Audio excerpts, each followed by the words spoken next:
Bienvenue à tous. À la une de l'actualité sur CAM News 24, sport. Au niveau supérieur, les COP se font le jeu à Ngaoundéré. La 16e édition des Jeux est lancée dans la capitale régionale de l'Adamawa. 3205 compétiteurs et encadreurs issus de 18 délégations, dont 8 universités d'État et 10 instituts privés, vont rivaliser de talent du 20 au 27 avril prochain. Le cérémonial d'ouverture, comme si vous y étiez, dans ce journal. Et puis, prise d'otage, fin de calvaire pour la famille Fournier. Les 7 otages français pris en captivité par les adeptes de la secte islamique Boko Haram le 19 février 2013 sont désormais au bercail. Le président français François Hollande leur a déroulé le tapis rouge, comme ce fut déjà le cas à Yaoundé chez Paul Biya après leur libération. Retour sur cet heureux dénouement dans ce journal. Mesdames, Messieurs, merci de nous accorder votre confiance. Une fois n'est pas coutume, ouvrons donc cette édition d'information par la page sportive. Sport justement au niveau supérieur, fraternité, solidarité et convivialité, les 3 mots-clés de la 16e édition des Jeux universitaires dont le coup d'envoi a été donné ce samedi 20 avril 2013 à l'université de Ngaoundéré qui accueille d'ailleurs la compétition pour la 3e fois en 16 ans. Outre les shows de retrouvailles chez les COPS qui rivaliseront donc d'adresse dans la course aux médailles de la 16e édition des Jeux universitaires et placée sous le signe de l'intégrité et de l'émergence. Au total, 18 délégations composées des universités d'État, des écoles normales supérieures et institutions privées vont devoir se confronter dans 10 disciplines fan club, y compris durant 7 jours de compétition. Le professeur Jacques Famdongo, ministre de l'Enseignement supérieur, qui avait dans sa suite une importante délégation amenée par le ministre des Sports et de l'Éducation physique, Adam Garoua, les responsables d'établissements et quelques élites intérieures et extérieures a procédé au coup d'envoi de cette édition des Jeux universitaires en sa qualité de chancelier des ordres académiques. Il a donc ainsi profité pour rassurer toute la communauté universitaire et estudiantine sur l'octroi de la prime d'excellence universitaire dont le processus est en cours. Restons en sport donc pour signaler la Ligue de champions africaine, Coton Sport et Stade Malien font les derniers réglages. À quelques heures de la confrontation entre ces deux formations, la température est montée d'un cran dans les staffs techniques. Coton Sport a bouclé sa préparation physique et tactique hier vendredi sur la pelouse du Rumdedia Stadium avec une ultime séance d'entraînement consacrée au volume du jeu à déployer dimanche face à la redoutable équipe de Stade Malien de Bamako, leader de son championnat après 21 journées. Déjà présente à Garoua, la délégation malienne, forte de 35 personnes, n'a pas caché ses ambitions, faire un résultat favorable au terme de ce match aller assez déterminant pour la suite de la compétition. Et c'est d'ailleurs réjoui de constater qu'une forte communauté malienne vit à Garoua et pourrait contribuer à pousser l'équipe vers cet objectif. Quant à l'équipe elle-même, la reconnaissance du terrain qu'elle a effectué ce samedi après-midi a montré à suffire les qualités des joueurs disponibles venus donc tutoyer les cotonculteurs sur leurs propres installations. À présent donc, nous vous proposons quelques attitudes recueillies par nos confrères de CAM News 24, bien entendu. L'objectif précis, c'est le même que Garoua, c'est de passer ce deuxième tour de qualification là, pour arriver au pool final. Donc voilà, l'état d'esprit, c'est celui qu'on a depuis le début de saison en championnat. On accentue le travail sur l'aspect défensif, parce qu'une équipe qui est difficile à battre, peut faire des résultats plus facilement que quand on encaisse beaucoup de buts. Donc j'accentue beaucoup le travail sur la récupération du ballon et l'ambition aussi après, quand on a le ballon, d'aller marquer. C'est aussi simple que ça. C'est qu'on va affronter une très belle équipe composée de joueurs de qualité, mais voilà, sur 2 matchs, je pense que tout est possible. Je ne suis pas sûr que mon équipe se qualifie, mais je sais qu'elle a des chances et on va jouer ces chances-là à fond. Le voyage a été un peu difficile, mais on sait qu'avec la récupération, on va faire quelque chose. Demain face au Coton Sport, ce n'est pas une petite équipe, tout le monde le sait. Donc on va essayer de donner le maximum pour faire des résultats ici. Ouvrons à présent le mini-dossier consacré à la prise d'otages avec les 7 otages français pris en captivité par les adeptes de la secte islamique Boko Haram il y a 2 mois qui ont été accueillis aux premières heures de ce 20 avril 2013 par le président français François Hollande. Après leur libération, intervenue dans la nuit du jeudi à vendredi dernier, les Français ont été présentés au chef de l'État camerounais au cours d'une cérémonie sobre mais pleine d'émotions. Retour sur cet instant convivial avec Salmon Foué, Marcel Vondouaban, Sèche-Tetka.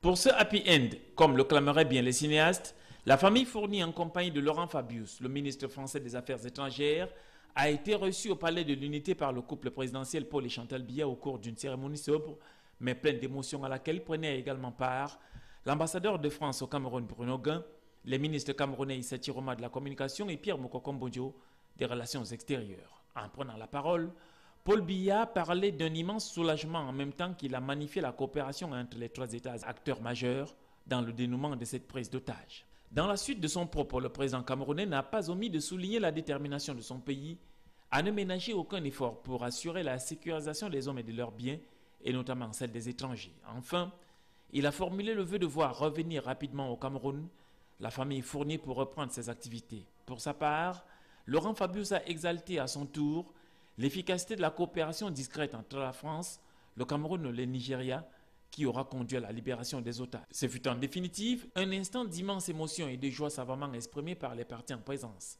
comme Gérard Metraillet, le président du groupe GDF Suez, l'entreprise qui occupe Fournier. Tanguy Moulin-Fournier ne manquera pas d'exprimer sa gratitude infinie à l'égard de tous ceux qui y ont œuvré de près ou de loin pour leur libération tout en promettant de revenir au Cameroun. Le dernier tableau et le plus émouvant de cette cérémonie a été la présentation des otages au couple présidentiel.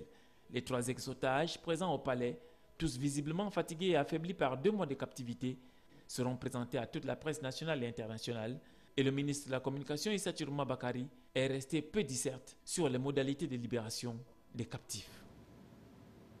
Arrivé cette matinée donc en France, on se rappelle qu'ils ont été enlevés il y a 2 mois à Dabaga dans la région de l'extrême nord où ils visitèrent le parc national de Ouaza. Ils ont été accueillis par François Hollande à l'aéroport d'Orly. Le chef de l'État français n'était pas seul puisqu'une dizaine de membres de la famille Fournier donc les attendaient sur le tarmac. On rappelle que la famille avait été libérée dans la nuit de jeudi à vendredi. Très peu d'informations ont d'ailleurs filtré sur les conditions de cette libération, tant côté français que camerounais. À présent, nous vous proposons une attitude de François Hollande et Tanguy Moulin-Fournier qui ont bien voulu se confier à la presse ce matin. Les Françaises ont fait leur devoir dans la discrétion et une fois encore, je veux remercier aussi bien le Cameroun que le Nigeria qui ont multiplié les contacts et permis cette libération. J'ai une pensée particulière pour le président Biya qui, dans ces derniers jours, a eu un rôle important.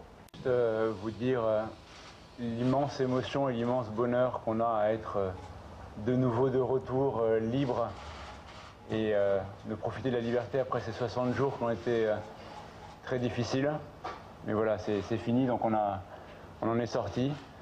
Je voulais remercier à nouveau les autorités françaises, Monsieur le Président de la République, Monsieur le ministre des Affaires étrangères, pour toute l'implication qu'ils ont mis. Remercier également les autorités camerounaises, Monsieur l'ambassadeur. Et on était hier donc avec son Excellence le Président de la République, Paul Biya. Et je sais qu'ils ont mis également tout leur poids dans l'affaire. Il y a eu beaucoup de monde qui ont fait beaucoup de choses et on en est extrêmement reconnaissant. Pendant 60 jours, on a été en blackout total, donc ce n'est qu'hier que j'ai appris la chaîne de solidarité qu'il y a eu en France. Et je pense que c'est ce que je dis à Monsieur le Président de la République. C'est très beau de savoir que la France peut se réunir comme ça, qu'il y a eu ce moment d'émotion. Donc je suis très heureux. Voilà, on est de retour en France, c'est un grand moment. Après, on retournera également au Cameroun, qui est un très beau pays où on se plaît beaucoup. Sécurité présidentielle, le chef d'état-major particulier du président de la République, Emmanuel Amougou, reçoit ses attributs de général de brigade aérienne. La cérémonie qui s'est déroulée ce 19 avril à l'esplanade de la cour d'honneur du quartier général à Yaoundé était présidée par le ministre de la Défense, Edgar Alain Mebengo, qu'assistaient d'ailleurs plusieurs membres du gouvernement et de nombreux officiers supérieurs de l'armée camerounaise. Salmon Fouy, Marcel Vondouaban, Serge Tepka nous en dit plus.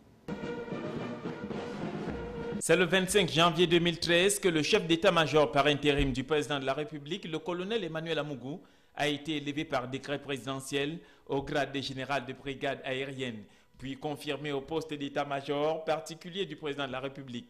L'intéressé a reçu ses attributs ce 19 avril au cours d'une cérémonie faste pleine de couleurs et dans le strict respect des usages militaires. Marié, père d'une nombreuse famille, il s'est dit conscient de la lourde responsabilité qui l'interpelle. À votre adresse et à l'adresse de vos téléspectateurs, de vos auditeurs et de vos lecteurs, nous vous remercions également parce que vous nous accompagnez tout le temps.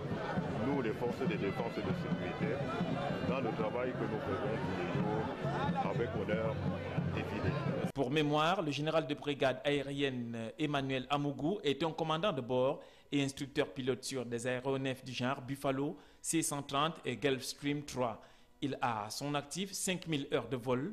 Il est en outre pilote de transport issu du cours spécial de l'école de l'air de Salon de Provence en France, promotion 1975. Au Cameroun, l'intéressé a servi à la base aérienne de Douala, d'où il est parti pour rejoindre l'état-major particulier, service des déplacements présidentiels en qualité de pilote du chef de l'État. Toute autre chose à présent, Semaine nationale de lutte contre le paludisme, une marche pour vaincre la maladie. C'est l'une des activités phares du programme de la Semaine nationale de lutte contre le paludisme. Elle a eu lieu ce 20 avril donc dans certaines rues de la ville de Yaoundé. Ils étaient près d'1 millier à se retrouver au boulevard du 20 mai pour cette marche de sensibilisation. Jean-Pierre Bitongo, Alexis Claude Amougou, Fatime Bintouakoum pour le récit. Le départ donné à 7h15, des milliers de marcheurs ont arpenté les artères de la capitale, allant du boulevard du 20 mai, passant par le commissariat d'Nkondongo et le carrefour Eliguesono. La marche a été entrecoupée de quelques exercices d'étirement. Soulignons que la semaine continue avec d'autres activités, notamment la conférence sur la recherche sur le paludisme le 22 avril prochain. Le lendemain donc, le mardi 23 avril, il est prévu une réunion de plaidoyer pour la campagne de distribution gratuite des Milda, les moustiquaires imprégnés de longue durée d'action en 2014. L'apothéose, c'est le 25 avril, avec la cérémonie officielle de commémoration de la 6e journée mondiale de lutte contre le paludisme. Santé toujours, les autorités de la région de l'Ouest font la connaissance des maladies tropicales négligées. Ils viennent de prendre part au plaidoyer organisé par la délégation régionale de la santé publique de l'Ouest dans l'optique d'éclairer la lanterne du gouverneur et ses collaborateurs sur les pathologies pas assez vulgaires mais qui font souvent tache d'huile dans le système de santé du Cameroun en général et celui de la région de l'Ouest en particulier. Compte rendu de la rencontre, Médard Gosso, Pierre Guiangue et El Ticheux.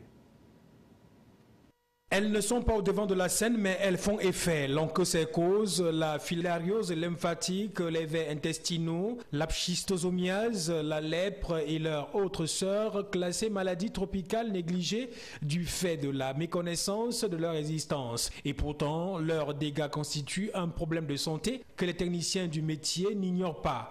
La rencontre entre les techniciens de la santé publique et les autorités de tout ordre ce samedi à Bafoussam avait pour objectif d'examiner l'ampleur du phénomène, ressortir les limites qui peuvent entraver l'action de lutte contre et envisager des solutions salutaires. L'ONG, partenaire financier du ministère de la Santé, a contribué pour la campagne 2013 2 millions de francs CFA. Les autres partenaires dans le processus, que sont le MinSanté, les pouvoirs publics, l'autorité traditionnelle et religieuse, ont chacun un rôle bien au-delà de la simple sensibilisation. Ce que nous avons à faire, nous sommes la courroie de transmission entre l'administration et nos populations.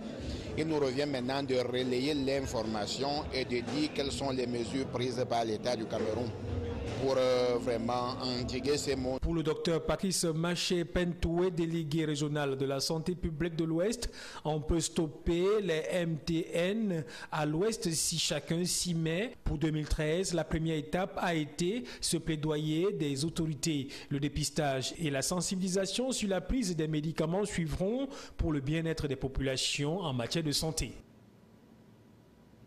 Mettons donc le cap à Garoua dans le Nord pour signaler qu'une cuvée de l'Institut supérieur industriel et commercial de Garoua met en vitrine ses productions. Depuis mercredi dernier donc, au sein de cette structure se déroulent les soutenances de fin de formation. Ces productions, dont les thèmes varient d'un étudiant à un autre, sont l'une des principales phases qui débouchent sur la fin de formation sanctionnée par l'obtention d'un brevet de technicien supérieur visé par le MINSUP. Giscard Aman Bonnier, Fatim Ebintouakoum pour le récit.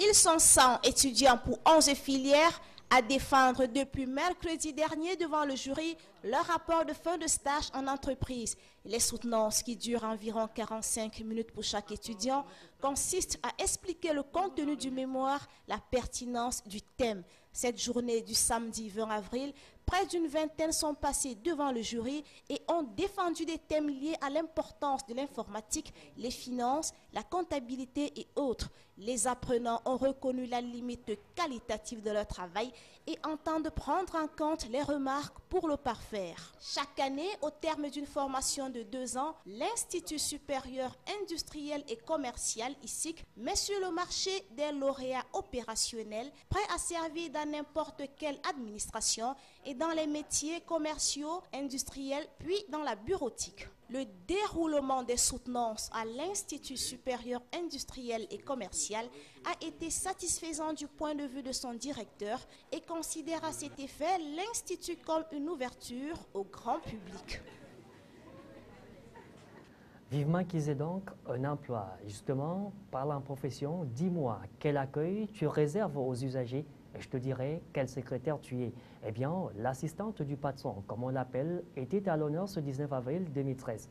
Sujette donc à toute forme de préjugés, la secrétaire de la rue au bureau fait son petit chemin à l'occasion de la journée qui lui est dédiée. Dactylographe vulgaire présente un autre visage au 3e millénaire. Mieux outillé, la secrétaire gère tout un département avec à la clé des assistantes. Pour dire que la profession de secrétaire a eu des galons et l'a été révalorisée. Divine Api et Josué Gongan nous baladent dans cet univers. Aux alentours des instituts universitaires, c'est à ce phénomène grandissant auquel on fait face. Opératrice et de saisie, elle accoste des passants à la criée. Regroupées dans un local, ces filles s'attellent à leur activité. Sinon, on travaille avec, le plus souvent, ce sont des étudiants qui viennent souvent pour faire leurs petits travaux, les devoirs de classe, les exposés. Oui, je ne sais pas si c'est ça qu'il faut, qu'on dit conditions. Il y a aussi des particuliers qui quittent en ville pour venir souvent nous faire des petites recettes. Cependant, l'activité se heurte à des difficultés. Parfois, tu peux acheter une machine comme ça, là. Tu viens avec, tu ne fais même pas un an avec la machine. Et pour plus de lumière qui vient, on arrête les machines de temps en temps. Là, ça nous fout sur les disques durs par terre. Malgré cela, le client se réjouit du travail abattu. Pour y parvenir, les actrices de ce monde de la bureautique optent pour des formations plus ou moins limitées. Nos formations ne sont pas complètes. Nous faisons juste dans la bureautique une qui consiste à apprendre comment manipuler l'ordinateur, comment faire des travaux précis. Bon, déjà, nous faisons beaucoup plus ici dans les travaux, en ce qui concerne les travaux des étudiants. C'est donc là le visage resserré de ces femmes et filles qui se présentent comme des secrétaires. Et puis à Berthois, on parle de stabilisation des prix de transport interurbain par taxi jaune. Désormais, les usagers doivent se conformer aux tarifs établis par le ministère des Finances et des Transports en 92, fixant donc la grille des prix de course au Cameroun. Du coup, les usagers serrent un front de mécontentement pendant que les transporteurs saluent l'initiative du Bureau de syndicat national des chauffeurs de taxicars, autobus et assimilés du Cameroun, branche de l'Est. Reportage Roméo Tigan, Ernest Ateba, Albertine Bidjaka. Après une grève des transporteurs étouffée lundi dernier à Berthois, la situation de stabilisation des prix fixés en 92 par le ministère des Transports en conformité avec le ministère des Finances dure déjà depuis près d'une semaine. Les vrais prix de course sont de retour. Fini la période de tolérance des transporteurs. À bord de chaque véhicule, le constat est permanent. Une grille tarifaire pour chaque destination est affichée afin que nul n'en ignore. Les hommes chauffeurs même souffrent ici à Berthois. On porte d'ici Mandjou. D'autres qui proposent 150 et que ça ne donne pas. Dans la soirée, tu rentres, tu es épuisé, plus rien dans la poche. nous sommes contraints, le syndicat a décidé cela de faire cela parce qu'ils ont vu que nous souffrons vraiment. Les taximans voitures souffrent. C'est la raison pour laquelle aujourd'hui, ils sont un peu heureux. Dur pour les usagers dont le mécontentement ne cesse d'être réaffirmé. Le ras-le-bol se pose au niveau des tarifs des trajets Berthois-Manjou en ralliement avec Bonis. Ces deux localités situées aux environs de Berthois font partie des zones où il faudra dorénavant débourser entre 200 et 300 francs CFA en journée, 400 et 500 francs pour les courses de nuit. Un prix jugé inconcevable par les populations dont le rendement social est bas. Dans les locaux du bureau régional du syndicat national des chauffeurs de taxi, car, autobus et assimilés du Cameroun pour l'Est, les responsables disent ne pas augmenter les prix, mais tentent d'expliquer les lignes de cette stabilisation des tarifs officiels prescrits par l'État. Vu les impôts, vu les documents qui s'augmentent chaque jour dans le secteur des transports, nous avons décidé de prendre, rééquilibrer le tarif officiel des transports urbains. À cela se joint également les tracasseries policières remarquées par les transporteurs sur la voie publique. Un probable entendement des transporteurs syndicalistes et responsables de l'administration s'annonce pour apaiser cette situation, vu comme une revendication après la grève avortée lundi dernier. Fin donc de cette édition d'information, c'est qu'il faut en retenir sport universitaire, Universiade 2013. La 16e édition quitte donc les starting blocks pendant une semaine. 3250 compétiteurs et athlètes vont rivaliser de talent en vue d'engranger le plus de métaux précieux. Et puis prise d'otages, fin de calvaire pour la famille Fournier. Les 7 otages français donc sont vivants et libres. Ils ont désormais gagné la terre de leurs ancêtres. À l'occasion de leur retour ici au pays, Paul et Chantal Biya les ont accordé un hommage grandiose. Merci de votre préférence. Bonne suite sur CAMNews 24.